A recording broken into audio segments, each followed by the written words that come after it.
আসসালামু আলাইকুম ভিউয়ার্স, আশা করছি সবাই অনেক ভালো আছেন। আপনাদের সাথে আজকে একটা পিঠা রেসিপি শেয়ার করব। মাত্র কয়েকটি উপকরণেই এটা কম সময়ে সহজে এটা সবাই বানাতে পারবে, এত ইজি এই রেসিপিটা। তো কথা না বাড়িয়ে let's go to my kitchen. এই তো এখানে আমি কিছু চিরা নিয়েছি। এই চিরাটা আমি আগে 20 মিনিট পানিতে ভিজিয়ে রেখেছিলাম, তারপর পানি ঝরিয়ে পানি চেপে নিয়েছি। তারপর এখানে 1/3 কাপ পরিমাণ চিনি দিয়ে দিলাম। এবার দেব কলা। কলাটার পুরোটাই লাগবে না, এখানে আমি কলাটার 4 ভাগে 3 ভাগটা দিয়ে দেব।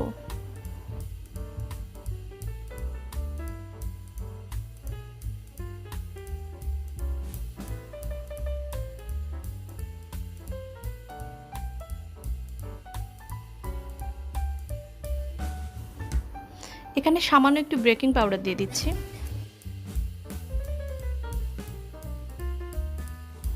এবার দেব সামান্য একটু লবণ।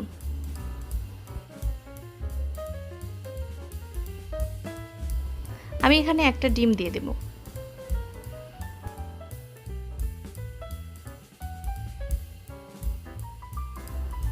এবার এটা ভালোভাবে মেখে নেব। আমার মেখে নেওয়া শেষ, এখন এখানে একটু ময়দা অ্যাড করব।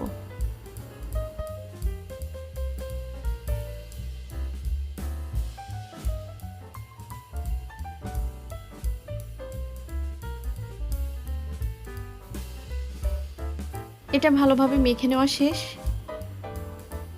এখন চুলায় একটা ফ্রাই প্যান বসিয়ে এখানে আমি তেল দিয়ে দিয়েছি। তেলটা একটু গরম হলে আমি ডোগুলো দিয়ে দেব।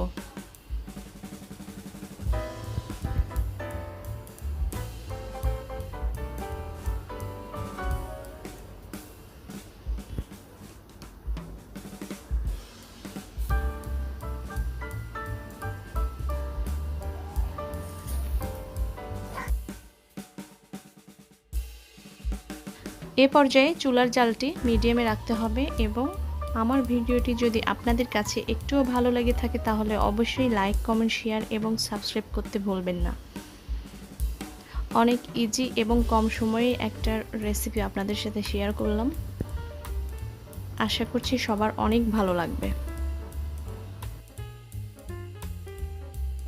এক পাশটা যখন হয়ে যাবে তখন এই তো এইভাবে উল্টিয়ে দিতে হবে এবং যখন দেখবেন যে কালারটা একটু রেড মতো হয়ে গেছে তখন এটা উঠিয়ে নিতে হবে।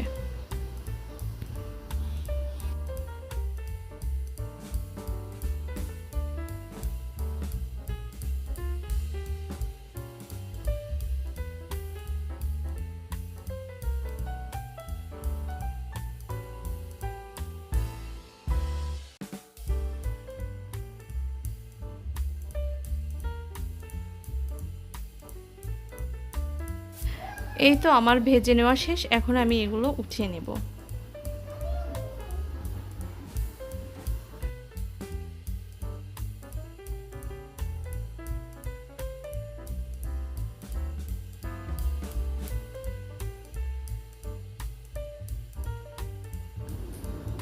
দেখুন ঠান্ডা হওয়ার পরও এটা কালারটা কত সুন্দর হয়েছে। আপনাদেরকে একটা ভেঙে দেখাই।